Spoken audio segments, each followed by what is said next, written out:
स्वाभिमान का बिगुल बजा तो, स्वाभिमान का बिगुल बजा तो जाग उठी तरुणाई है। स्वाभिमान का बिगुल बजा तो जाग उठी तरुणाई है। तिलक लगाने तुम्हें जवानों क्रांति द्वार पर आई है। तिलक लगाने तुम्हें जवानों क्रांति द्वार पर आए हैं। तिलक लगाने तुम्हें जवानों क्रांति द्वार पर आए हैं।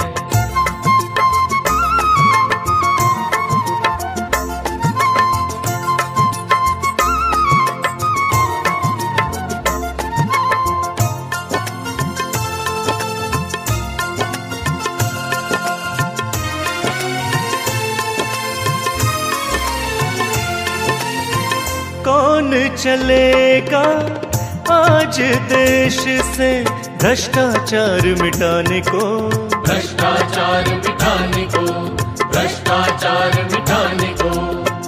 बर्बरता से लोहा लेने सत्ता से टकराने को, सत्ता से टकराने को, सत्ता से टकराने को। आज देश में कौन रचाता, आज देश में कौन रचाता मौत के संग सगाई है। आज देश में कौन रचाता मौत के संग सगाई है। तिलक लगाने तुम्हें जवानों क्रांति द्वार पर आए हैं। तिलक लगाने तुम्हें जवानों क्रांति द्वार पर आए हैं।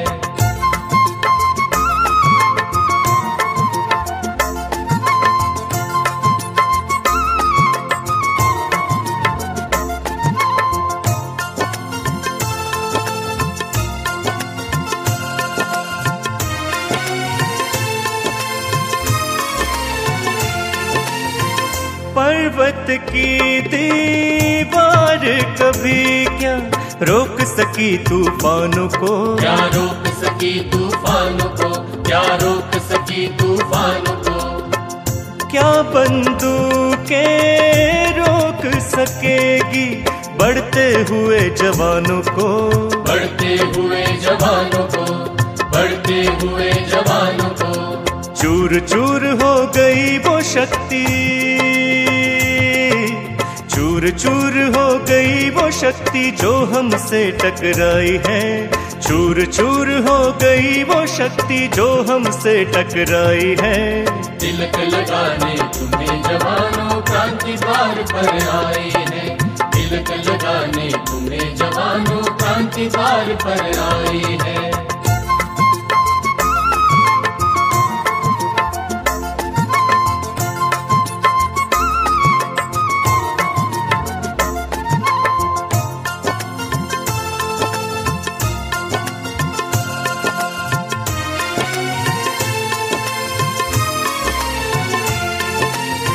सावधान पद या पैसे से होना तुम गुमराह नहीं, ना होना गुमराह कभी, ना होना गुमराह कभी। सीने पर गोली खाकर भी निकले मुंह से आह नहीं, निकले मुंह से आह नहीं, निकले मुंह से आह नहीं। ऐसे वीर शहीदों ने ही, ऐसे वीर शहीदों ने ही देश की लाज बचाई है। ऐसे वीर शहीदों ने ही देश की लाज बचाई है। तिलक लगाने तुम्हें जवानों क्रांति द्वार पर आए हैं। तिलक लगाने तुम्हें जवानों क्रांति द्वार पर आए हैं। आज की सभा में उपस्थित हिसार के सभी सम्माननीय नागरिक बंधुओं, माताओं, बहनों, आज इस सभा में उपस्थित हिसार कृषि विश्वविद्यालय के परम सम्माननीय vice chancellor Shri doctor K S. Khokhar ji, उनके सहयोगी डॉक्टर S.S. पाहुजा जी, मेरे भारत स्वाभिमान के सहयोगी भाई ईश जी, मेरे भारत स्वाभिमान के सहयोगी भाई मदन जी, हमारे भारत स्वाभिमान के सम्माननीय संरक्षक महोदय श्री सुभाष जी, अन्य सभी पदाधिकारी, मैं आप सबका बहुत आभारी हूँ कि आपने ये सुंदर व्यवस्था की है और मुझे आपसे संवाद करने का मौका मिला है।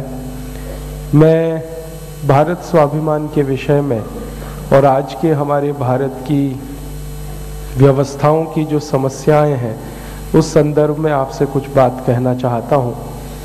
भारत स्वाभिमान नाम का अभियान परम पूजनीय स्वामी रामदेव जी ने 5 जनवरी 2009 से शुरू किया। इस अभियान में सारे देश में मेरे जैसे करीब 2,40,000 योग शिक्षक तन मन धन से लगे हुए हैं और अगले 4 से 5 वर्षों में 11 लाख से ज़्यादा योग शिक्षक तन मन धन से इस अभियान में लग जाएंगे। इसकी पूरी कोशिश और तैयारी चल रही है। आपके जैसे 5 करोड़ से ज़्यादा लोगों को हम भारत स्वाभिमान का सदस्य बनाएंगे अगले 4 वर्षों में, इसका हमारा संकल्प है।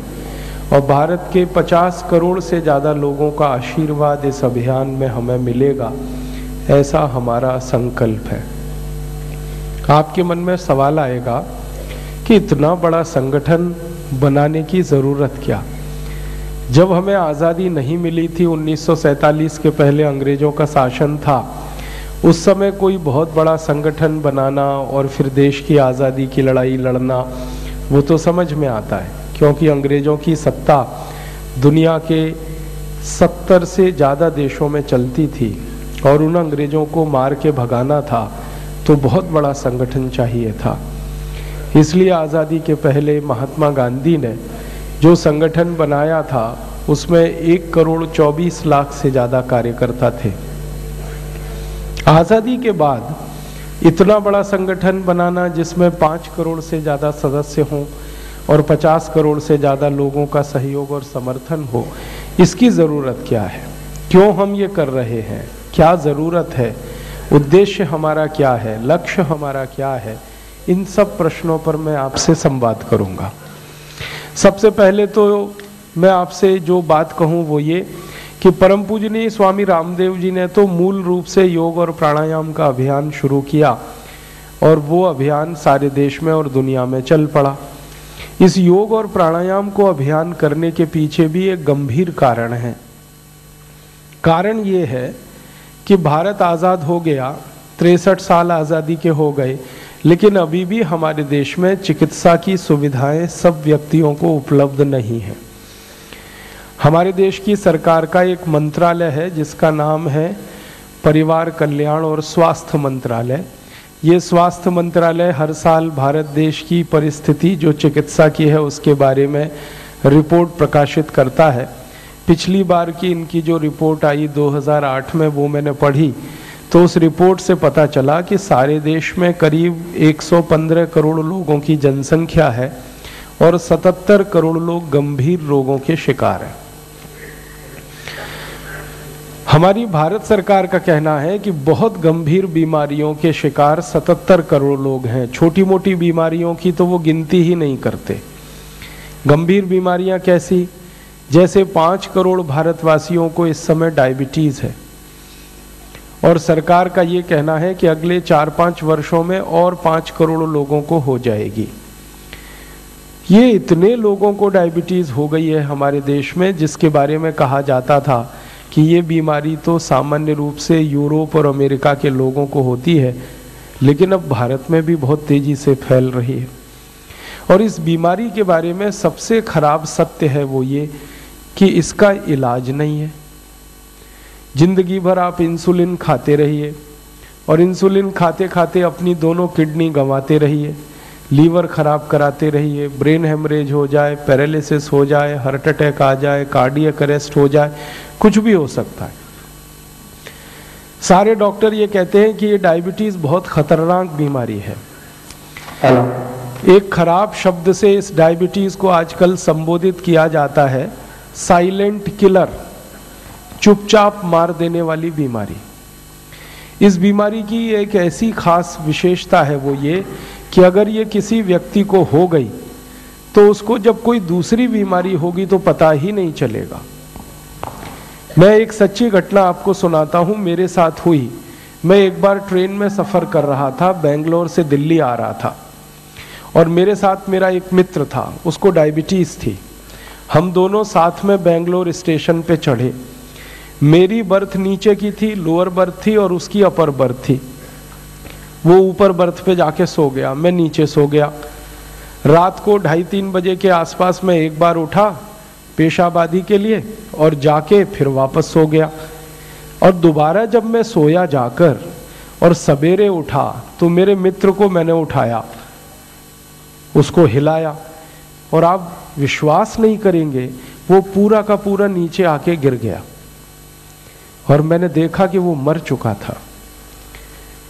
उसको हमने तुरंत स्टेशन पे उतार के ले गए नज़दीक के हॉस्पिटल में। तो डॉक्टर ने उसको कहा कि इसकी डेथ हो चुकी है सवेरे 2:30 से 3 बजे के बीच में। कारण डेथ का उन्होंने कहा इसको भयंकर हार्ट अटैक हुआ, कार्डियक अरेस्ट। तो मैंने कहा भैया कार्डियक अरेस्ट हुआ तो ये कुछ बोलता, चिल्लाता, चीखता, ऐसे ही हो गया? तो उन्होंने कहा कि हाँ, डायबिटीज़ के पेशेंट को कार्डियक अरेस्ट भी होता है तो उसको थोड़ा भी दर्द नहीं होता, वो चुपचाप मर जाता है, बता भी नहीं सकता। इतनी खतरनाक बीमारी है ये डायबिटीज़। और दुर्भाग्य ये है कि इसका इलाज नहीं है। इसको मैनेज किया जाता है, इसको कंट्रोल किया जाता है, इसको क्योर करना बहुत मुश्किल है। ऐसे ही हमारे देश में 4.5 करोड़ लोगों को हृदय की बीमारियां हैं, और इन 4.5 करोड़ लोगों को अक्सर हार्ट अटैक आते रहते हैं और लाखों लोग साल भर में मरते रहते हैं। हार्ट अटैक के बारे में हमारे देश में जो ट्रीटमेंट है वो ये कि एंजियोप्लास्टी या तो कराया जाए, आपका ऑपरेशन, बाईपास सर्जरी कराई जाए, ओपन हार्ट सर्जरी कराई जाए, और ये तीनों ही ऑपरेशन परमानेंट क्योर नहीं है। एंजियोप्लास्टी में तो मैंने देखा है कि सवेरे किसी की एंजियोप्लास्टी हुई हो और शाम को दोबारा अटैक आ गया। होता क्या है एंजियोप्लास्टी में, आपके हृदय को खून देने वाली या आपके हृदय से खून लेकर शरीर में लाने वाली जो वाहिकाएं हैं, इनमें कहीं अवरोध आ जाता है, और उस अवरोध को मिटाने के लिए एक स्प्रिंग डाल देते हैं जिसको वो स्टंट कहते हैं। वो स्प्रिंग वैसी ही होती है जैसे बॉल पेन में स्प्रिंग आपने देखी होगी। ये स्प्रिंग को डाला जाता है तो ये तो छोटी सी होती है, तो जहाँ ये डाली गई है उतने बीच का अवरोध तो हटा देती है, लेकिन उसके आगे और पीछे अवरोध आ जाता है और फिर अटैक हो जाता है। माने वो कोई परमानेंट इलाज नहीं है। बाईपास सर्जरी करें तो उसमें क्या है कि जो वाहिका है उसके पैरेलल एक दूसरी वाहिका लगा देते हैं, लेकिन अगर आपके खून में अवरोध बनाने की टेंडेंसी है तो दोबारा फिर अटैक आएगा आपको, इसलिए ये भी इलाज नहीं है। और एक गंभीर बीमारी हमारे देश में है इस समय, लोगों को 12 करोड़ लोगों को आंखों के रोग हैं, और आंखों से दिखता नहीं है, बिल्कुल कम दिखता है, रात में नहीं दिखता है, अंतर पता नहीं कर सकते हैं, और इनके लिए भी मुश्किल से ही कोई इलाज मिल पाता है। फिर 17 करोड़ लोगों को घुटनों का दर्द है, कमर का दर्द है, कंधों का दर्द है, जिसमें आपको पेन किलर दे देते हैं, दर्द निवारक औषधि दे देते हैं, जब तक आप खाते रहिए तब तक दर्द दबा रहेगा, जैसे ही औषधि बंद की दर्द फिर शुरू हो जाता है, उसमें इलाज नहीं है। करीब करीब 14 करोड़ लोगों को दमा है, अस्थमा है, ब्रोंकियल अस्थमा है, ट्यूबरकुलोसिस है इस देश में, और वो भी बड़ी बुरी स्थिति में है, उसमें भी क्योर जैसी स्थिति नहीं। 20 करोड़ से ज़्यादा भारतवासियों को हाइपरटेंशन है, माने ब्लड प्रेशर हाई है उनका, और उनको डॉक्टर कहते हैं कि जिंदगी भर दवा खाओ। अरे जिंदगी भर तो भोजन किया जाता है, दवाएं थोड़ी खाई जाती है, लेकिन जिंदगी भर दवा खाने का माने चिकित्सा नहीं है उसकी आपके पास। 10 करोड़ से ज़्यादा लोगों को हाइपोटेंशन है, माने लो ब्लड प्रेशर है, और ऐसी लंबी लिस्ट है भारत सरकार की। इसमें सबसे खराब जो मुझे कहना है वो ये 8 करोड़ लोगों को कैंसर है, और इनमें से 24 लाख लोग हर साल मर जाते हैं इस देश में। और आप जानते हैं कैंसर का कोई इलाज नहीं है हमारे देश में।